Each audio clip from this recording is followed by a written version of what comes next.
श्रोताओं, सरकार ने सरकारी स्कूलों में स्थायी अध्यापकों के साथ साथ दिव्यांग बच्चों के लिए भी स्पेशल टीचरों की एडजस्टमेंट की है ताकि सामान्य और दिव्यांग बच्चों में एक रूपता लाई जा सके।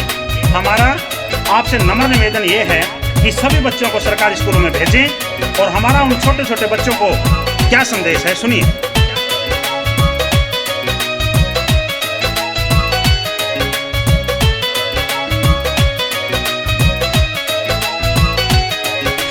खूब पढ़ो सारे या गवर्नमेंट कह रही, तुम खूब पढ़ो सारे या गवर्नमेंट कह रही। स्पेशल टीचरा की एडजस्टमेंट हो रही, इब गेस्ट भी टीचरा की एडजस्टमेंट हो रही।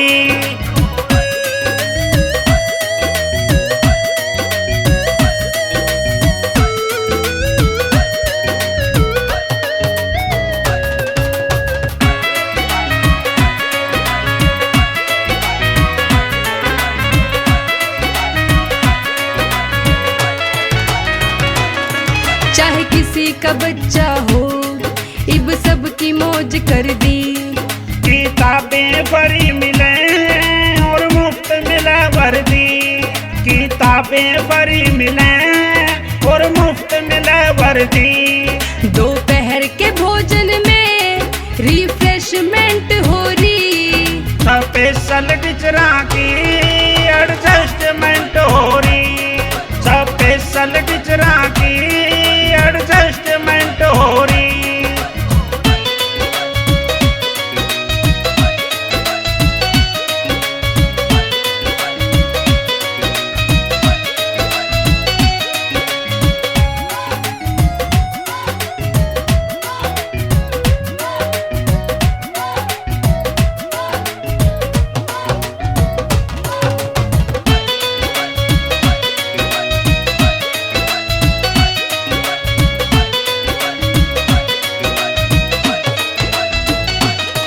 चाहे ग्रामीण चाहे शहरी, सब मिलके हैं पढ़ जाइयो।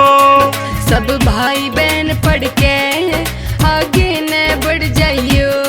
सब भाई बहन पढ़ के आगे न बढ़ जाइयो। मिले हक बराबर का, ना इंसल्ट हो रही। स्पेशल टीचरा की एडजस्टमेंट हो रही, स्पेशल टीचरा की एडजस्टमेंट हो रही।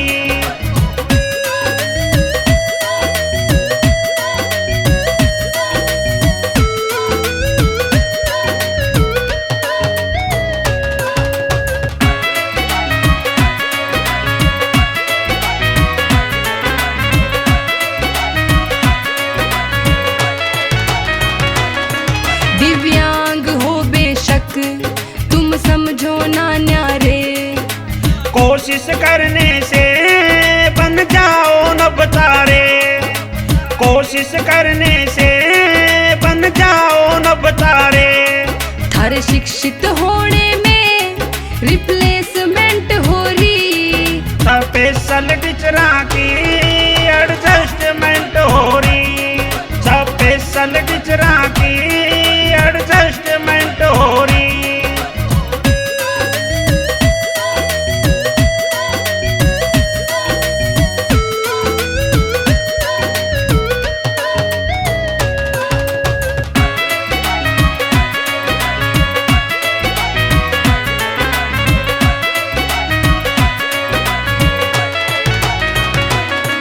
जब से शुरू हुआ ये सर्व शिक्षा अभियान, सरकार भी देरी से थारे ऊपर पूरा ध्यान।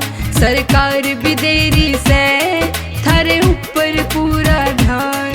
राजेश भेंट के संग या एग्रीमेंट हो रही, स्पेशल टीचरा की एडजस्टमेंट हो रही, इब गेस्ट भी टीचरा की